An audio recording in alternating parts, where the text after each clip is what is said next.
बिस्मिल्लाहिर्रहमानिर्रहीम। अस्सलाम वालेकुम डियर स्टूडेंट्स। इस वीडियो में हम जो टेस्ट सेशन चल रहा है फर्स्ट ईयर का टेस्ट नंबर 3 जो रिसेंटली हुआ है बुध वाले दिन, यूनिट नंबर 3 का circular and rotational motion chapter का टेस्ट हुआ था, उसका जो है सोल्यूशन हम देखेंगे।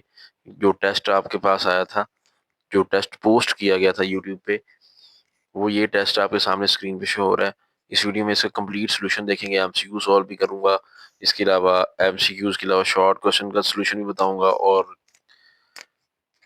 लॉन्ग और न्यूमेरिकल जो पेपर में आया था सारी चीज़ों का सोल्यूशन आपको बताऊंगा और इससे आपको आइडिया हो जाएगा कि हमारे कितने नंबर बनते हैं। आपने अपने नंबर बना लेने हैं। अगर आपने टेस्ट हल नहीं किया हुआ तो आपको मैं सजेस्ट करूंगा टेस्ट को पहले हल कर लें, फिर उसके बाद सोल्यूशन की वीडियो देखें, ताकि आपको पता चले आपको यूनिट नंबर 3 में तैयार क्या हुआ है, आपकी तैयारी हुई भी है कि नहीं यूनिट नंबर 3 की। ठीक है, तो इस टेस्ट सेशन को आपको लाजमी जो है सीरियसली लेना चाहिए ताकि आपकी तैयारी अच्छी हो सके। आपके लिए सारी मेहनत हो रही है फ्री में, तो आपको भी चाहिए थोड़ा रिस्पॉन्स अच्छा दें।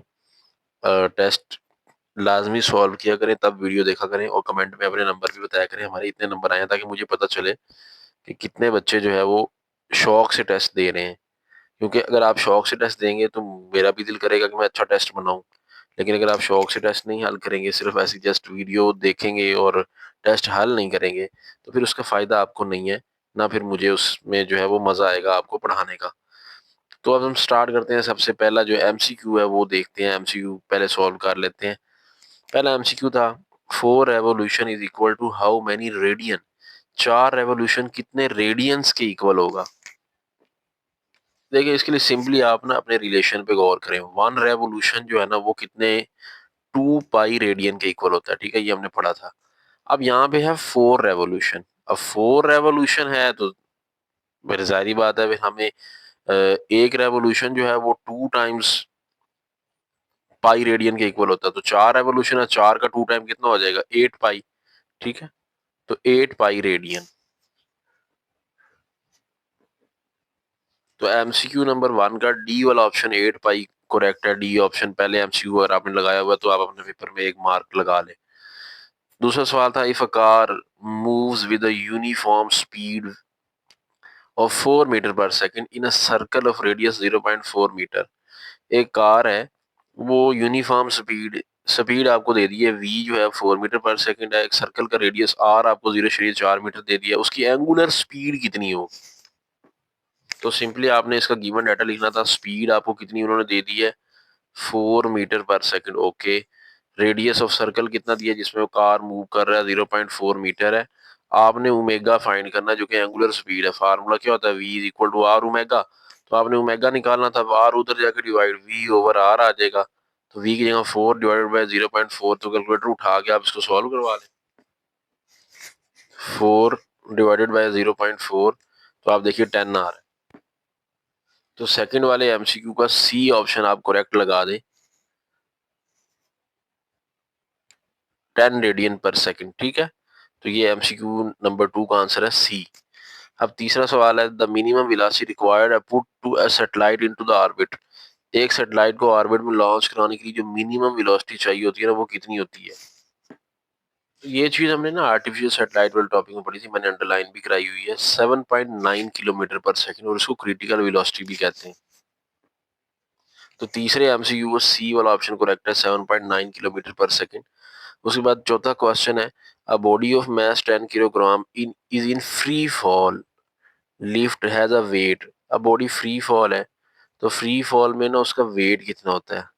तो हम इसका आंसर 0 न्यूटन है। जारी बात है, जब भी कोई बॉडी फ्री फॉल कर रही होती है ना तो उसका वेट 0 हो जाता है। यही तो हमने पढ़ा वेटलेसनेस ऑफ सैटेलाइट के टॉपिक में। तो जब भी फ्री फॉल का वर्ड आएगा ना तो साथ में वेट पूछा जाए कितना है, तो आप बगैर सोचे समझे 0 लगा दिया करें। क्योंकि जब भी आप फ्री फॉल कर रहे होते हैं ना तो आपका वेट जो है ना वो फील नहीं हो रहा होता, वो 0 हुआ होता है। तो वेट लेसनेस की कंडीशन आ जाती है, तो इसलिए हम यहाँ पे सी वाला ऑप्शन 4 का करेक्ट कर देंगे। उसके बाद है, a satellite is said to be weightless. कोई भी सैटेलाइट वेटलेस हो जाता है, क्यों? क्योंकि उसका मास नहीं होता, या there is no air space. Air space में there is no air in space, space में एयर नहीं है इसलिए, या it is in free fall, या ये फ्री फॉल की स्टेट में होता है इसलिए, या ऑल ऑफ दीज। तो ये जो फ्री फॉल की स्टेट में होता है ना इसलिए तो वो उसका वेट 0 हो जाता है। ये ऊपर भी इसी तरह का एमसीक्यू था, ठीक है। तो ये अगर आपका यहाँ कंसेप्ट क्लियर था तो ये दोनों एमसीक्यू आप सही लगा सकते हैं। तो इसका आप सी लगा लेंगे। और छठा एमसीक्यू है, एंगुलर मोमेंटम है same unit as. Angular momentum का सेम यूनिट है किस तरह, कौन सी चीज के साथ सेम यूनिट है? इम्पल्स एंड डिस्टेंस के साथ, पावर एंड टाइम के साथ, वर्क एंड टाइम के साथ, या मोमेंटम एंड टाइम के साथ। तो हमने देखना है कि कौन सी दो क्वांटिटीज का यूनिट जो है वो अगर हम निकालें तो वो एंगुलर मोमेंटम जैसा हो जाएगा। तो पहले तो एंगुलर मोमेंटम का यूनिट पता होता, फिर ही हम कुछ और कर सकते थे ना। तो एंगुलर मोमेंटम का यूनिट क्या हो जाएगा? रेडियस है तो ये मीटर में लिख लें इसको। मोमेंटम का क्या होता है? Kilogram metre per second. तो ये बन गया किलोग्राम मीटर स्क्वायर पर सेकंड। किलोग्राम मीटर स्क्वायर पर सेकंड। तो ये तो आ गया एंगुलर मोमेंटम का। अब जो ऑप्शन है ना उनमें अगर हम गौर करें ना वर्क एंड टाइम पे, उसका देखते हैं पहले क्या बनता है। वर्क एंड टाइम, वर्क का क्या होता है? वर्क का फार्मूला है एफ डॉट डी, है ना, ठीक है, एफ डॉट डी फोर्स। तो फोर्स का यूनिट न्यूटन, मतलब M A, force M A, उसकी जगह एफ की जगह एम ए लिख दिया। साथ में डिस्टेंस का यूनिट मीटर, और टाइम, वर्क एंड टाइम है ना, तो वर्क, वर्क के साथ फिर टाइम भी लिखना है क्योंकि हम वर्क एंड टाइम चेक कर रहे हैं। तो वर्क के साथ टाइम लिख देते हैं। अब फोर्स एम में लिखा, मैस यहाँ किलोग्राम, एक्सेलरेशन होता है मीटर पर सेकंड स्क्वायर, तो मीटर पर सेकंड यहाँ स्क्वायर डाल देंगे, ठीक है। एक्सेलरेशन का यूनिट साथ में ये वाला मीटर आ गया, साथ में ये वाला सेकंड आ गया। अब किलोग्राम, ठीक है, meter into meter, meter square आ जाएगा। अब ये -2 + 1 कितना आ जाएगा?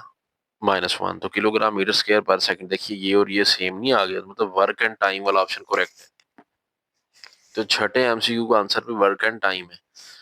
उसके बाद नेक्स्ट है the ratio of angular speed of minutes hand and hours hand of a watch is. ये तो एक्सरसाइज जो बुक की है, ये बुक की एक्सरसाइज से एमसीक्यू मैंने दिया था। तो एक्सरसाइज जो बुक की है उसके एमसीक्यू ऑलरेडी एक्सप्लेन किए हुए हैं, तो इसलिए मैं इसको एक्सप्लेन नहीं कर रहा। ये 12:1 ये मैंने निकलवाया हुआ है, वन शॉट वीडियो भी अपलोड की हुई है, वैसे भी चैनल पे वीडियो अपलोड है, समझाया हुआ वहाँ पे 12:1। तो सातवें का बी ऑप्शन करेक्ट है। उसके बाद आठवां है the moment of inertia of a thin rod is. Thin rod का मोमेंट ऑफ इनर्शिया कितना है? ये मोमेंट ऑफ इनर्शिया वाला टॉपिक है, पेज नंबर बुक का ये 60 है। यहाँ पे साइड बॉक्स में जो इन्फॉर्मेशन दी गई है, थिन रॉड का मोमेंट ऑफ इनर्शिया 1/12 ml² है। इस तरह बाकी और भी 3 चीजों का दिया हुआ, कोई भी एमसीक्यू में आ सकता है, सॉलिड डिस्क का भी आ सकता है, स्फेयर का भी आ सकता है। आपने ये सारे याद करने हैं। तो हमारे केस में चूंकि थिन रॉड का आया तो 1/12 ml² करेक्ट है। तो 1/12 ml² करेक्ट है। ए ऑप्शन आठवें एमसीक्यू का आखिरी है। Centripetal force perform dash work. Centripetal force कितना वर्क परफॉर्म करती है? 0 work, minimum work, maximum work, या कांस्टेंट वर्क। तो सेंट्रीपिटल फोर्स जो है वो 0 वर्क परफॉर्म करती है, क्योंकि सर्कल में जब बॉडी मूव कर रही होती है तो डिस्प्लेसमेंट और फोर्स के दरमियान एंगल 90 डिग्री होता है, ठीक है, जिसकी वजह से W is equal to F dot D, formula है ना, एफ डी कॉस थीटा। तो cos 90 0, तो सारा वर्क 0 हो जाता है। सेंटीमीटर फोर्स का वर्क हमेशा 0 आता है। जब सेंटीमीटर फोर्स का टॉपिक पढ़ाया था ना मैंने, ये एमसीक्यू तब बड़ा अच्छे से एक्सप्लेन भी किया था। तो ए ऑप्शन इसका करेक्ट था, 0 वर्क। 9 का भी ए ऑप्शन करेक्ट है। तो ये एमसीक्यू का सोल्यूशन हमने देख लिया। अब आप चेक कर लें आपके 9 में से कितने नंबर आए हैं। उसके बाद है कोई शॉर्ट क्वेश्चन है, prove the relation between linear velocity and angular velocity. तो इसका आंसर ये, यहाँ से S is equal to R theta, यहाँ से इक्वेशन लिख के आप प्रूव कर सकते हैं। ये सारा यहाँ पे प्रूव किया हुआ है। तो अगर आपने यूँ सारा ये थ्योरी भी लिख लिया, अगर कंसीडर एक पार्टिकल है जो कि मूव कर रहा है सर्कल के ऊपर, ये थोड़ी थ्योरी लिख के फिर उसके बाद ये आप लिखा करें, ठीक है। अगर आपने ऐसे ही लिखा है तो आपको पूरे 2 नंबर मिल जाएंगे, ठीक है। थ्योरी अगर आपने नहीं लिखी तो 0.5 आपका कट जाना है, 1.5 मिलेगा। उसके बाद दूसरा प्रूव है 1 radian is equal to 57.3 degree. तो ये इसका आंसर ये S is equal to 2 π r, theta is equal to 60 degree. ये प्रूफ सारा मैंने वीडियो में करवाया भी था, पहला लेक्चर है यूनिट नंबर 3 का, सबसे पहले लेक्चर की वहां से प्रूफ, वहां से अगर आपने किया हुआ तैयार वो भी ठीक है, या अगर आपने ये यूं करके लिखा हुआ है तब भी आपका ठीक है। बस आपका प्रूफ सही होना चाहिए। 1 रेडियन 57.3 डिग्री आंसर आना चाहिए।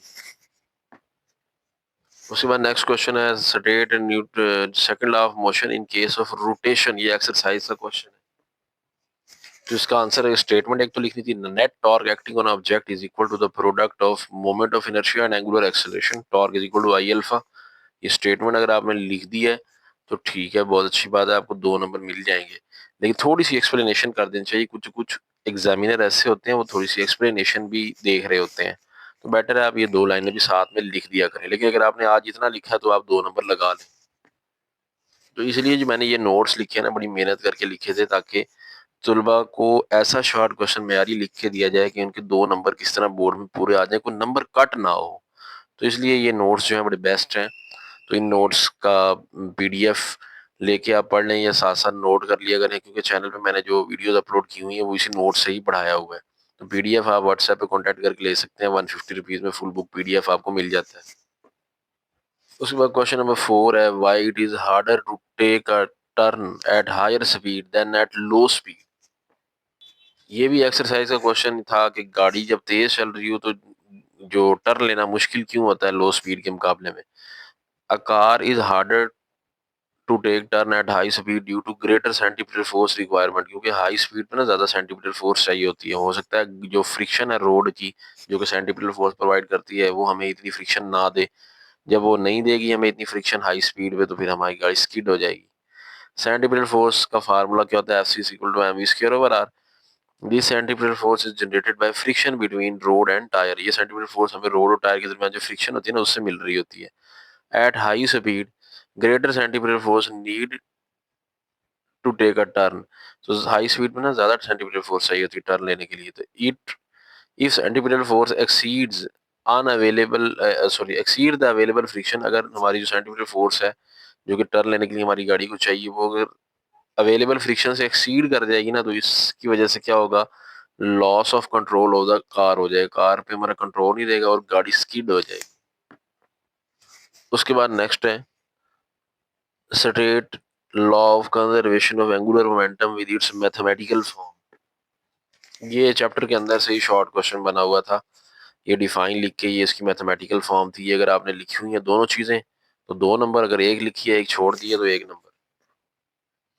उसके बाद नेक्स्ट क्वेश्चन है, what will be the time period of a simple pendulum in an artificial satellite at a height. तो इसका आंसर है the time period is infinite there in an artificial satellite the object are in free fall.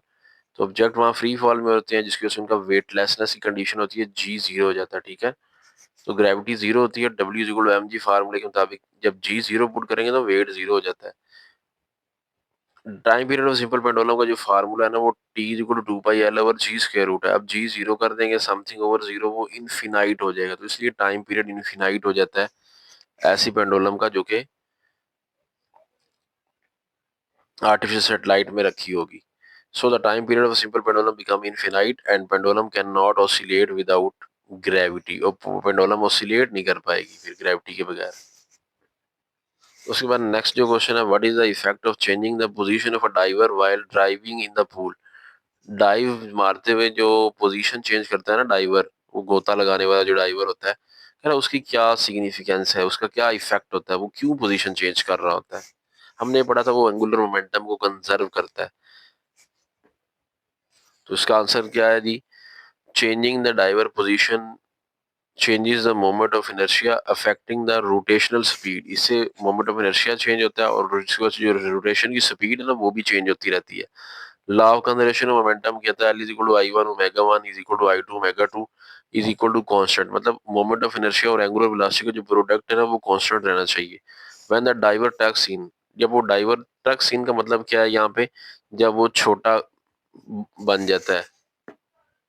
ये example है ना, ये वाली application है। ये देखिए, जब टक्स इन होता है ना, मतलब जब वो छोटा सा हो जाता है, तो इस सूरत में क्या हो गया, इसका जो एंगुलर स्पीड है ना ओमेगा, वो बढ़ गई है और मोमेंट ऑफ इनर्शिया वो कम हो गया है। ठीक है, यहाँ पे मोमेंट ऑफ इनर्शिया ज्यादा, एंगुलर स्पीड कोई नहीं है। एक चीज ज्यादा तो दूसरी कम है, तो ये इस पोजीशन पे उलट अमल होगा। अब इसका मोमेंट ऑफ इनर्शिया कम हो गया, यहाँ मोमेंट ऑफ इनर्शिया ज्यादा है, एंगुलर स्पीड कम है। अब यहाँ एंगुलर स्पीड ज्यादा, मोमेंट ऑफ इनर्शिया कम होने लग गया, तो देखिए, तो ओवरऑल मोमेंटम फिर क्या रहेगा, कंजर्व। तो एंगुलर मोमेंटम को कंजर्व करने के लिए वो अपनी जो है पोजीशन को चेंज करता है और इसकी वजह से वो ज़्यादा कलाबाजियाँ भी लगा सकेगा। तो इसमें अगर आपने एंगुलर मोमेंटम कंजर्व का जिक्र किया है अपने क्वेश्चन में और साथ में ये लाइन लिखी हुई है, when the diver tucks in, the moment of inertia decrease and angular speed increase due to conservation of angular momentum. Extending the body will increase the moment of inertia, slowing the rotational speed, which will allow it to control over the spin entry into the water. तो ये चीज़ अगर आपने लिखी हुई है कि भाई जब वो टक्स इन होगा, छोटा बॉल बनेगा तो वो उसका मोमेंट ऑफ इनर्शिया कम होगा, एंगुलर स्पीड ज़्यादा होगी और नॉर्मल कंडीशन में उलट अमल होगा। अगर ये दोनों बातें लिखी हैं और साथ में एंगुलर मोमेंटम की इक्वेशन और उसका जिक्र भी किया हुआ, 2 नंबर पूरे। उसके बाद नेक्स्ट क्वेश्चन था define critical velocity and orbital velocity, write also their expression. ये क्रिटिकल वेलोसिटी की डिफाइन थी, ये उसका एक्सप्रेशन था, 1 नंबर ये लिखने का। उसके बाद ये नेक्स्ट पेज पे orbital velocity, the velocity of satellite with which it revolve around the earth is called orbital velocity। तो ये ऑर्बिटल वेलोसिटी का expression v is equal to gm over r square root। अगर आपने ये लिखी हुई हैं चीजें, दोनों की डिफाइन है और दोनों का ये फार्मूला लिखे हुए हैं, तो 2 नंबर आप लगा लें। चलो जी, शॉर्ट क्वेश्चन भी कंप्लीट हो गए। अब लॉन्ग क्वेश्चन पे चलते हैं। लॉन्ग क्वेश्चन में क्या जी, एंगुलर मोमेंटम वाला टॉपिक आया हुआ है, इसमें डिफाइन भी लिखनी है, इसको एक्सप्लेन करना था और रिजिड बॉडी के लिए L is equal to I omega prove भी करना है। तो इसमें एंगुलर मोमेंटम की एक तो स्टेटमेंट आपकी लिखी होनी चाहिए, formula M form L is equal to R cross P, और एंगुलर मोमेंटम की जो बुक वाइड डेफिनेशन है, particle is said to possess angular momentum if its angular position so changes that its angular position changes relative to that reference axis. ये वाली definition आपको लिखनी है और इसकी थोड़ी सी एक्सप्लेनेशन ये वाली डायग्राम की, ये अगर आपने की हुई है तो आपको इतना लिखने के 2 नंबर मिल जाएंगे। उसके बाद एंगुलर मोमेंटम की mathematical form L is equal to M V R prove करना है और एंगुलर मोमेंटम की हम डायरेक्शन कैसे फाइंड कर सकते हैं, उसका ऐसा यूनिट भी अगर आपने लिखा हुआ है। और उसके बाद इसकी दूसरी definition L is equal to I omega, ये आपने प्रूव कर लिया तो आपको यहाँ तक करने के 4 नंबर मिल जाएंगे। उसके बाद angular momentum of a rigid body, ये रिजिड बॉडी की एंगुलर मोमेंटम की डेरिवेशन अगर आपने ये की हुई है तो आपको पूरे 5/5 नंबर मिल जाएंगे। उसके बाद लास्ट क्वेश्चन था 5 नंबर का, एक न्यूमेरिकल भी है। स्ट्रिंग 0.5 मीटर लेंथ है उसकी और उसके साथ स्टोन बांधा हुआ है, मैक्सिमम टेंशन भी दी हुई है। Find the maximum speed with which the stone 0.5 kilogram whirled it in a vertical circle. तो ये न्यूमेरिकल था, एक्सरसाइज से आया हुआ, 3.4 न्यूमेरिकल आई थिंक। तो इसमें अगर आपने गिवन डाटा पूरा लिखा है, स्ट्रिंग की लेंथ भी लिखी हुई है, मैक्सिमम टेंशन, मास और वेलोसिटी फाइंड करनी है, ये चीज़ अगर आपने लिखी हुई है 1 नंबर यहाँ पे है। फार्मूला भी सही लगा लिया अगर तो 2 नंबर, और फार्मूले में वैल्यूज पुट की हुई हैं और उसके रूट तक किया तो 4 नंबर, और आंसर भी सही निकाल लिया तो पूरे 5 नंबर। तो ये एक्सरसाइज का न्यूमेरिकल था, ऑलरेडी वीडियो में समझाया भी हुआ है। ठीक है, अगर आप समझना चाहते हैं तो वीडियो भी देख लें, वीडियो समझ भी लें, वरना अगर आपने हल किया हुआ तो आप अपने 5 नंबर लगा लें। डाटा लिखने का 1 नंबर, फार्मूला लिखने का 1 नंबर, वैल्यू पुट करने का डाटा के अंदर और सही तरह वैल्यूज लगाने का 2 नंबर, उसके 4 नंबर, और एक सॉरी आंसर निकालने का 1 नंबर। ठीक है, तो ये कंप्लीट पेपर हमने सॉल्व किया। तो आपके कितने नंबर बने हैं कमेंट में ज़रूर बताइएगा। चैनल पे नए हैं तो चैनल को सब्सक्राइब करें, वीडियो को लाइक कर लें। मिलते हैं नेक्स्ट वीडियो में जल्द, अपना ख्याल रखिएगा, अल्लाह हाफिज़।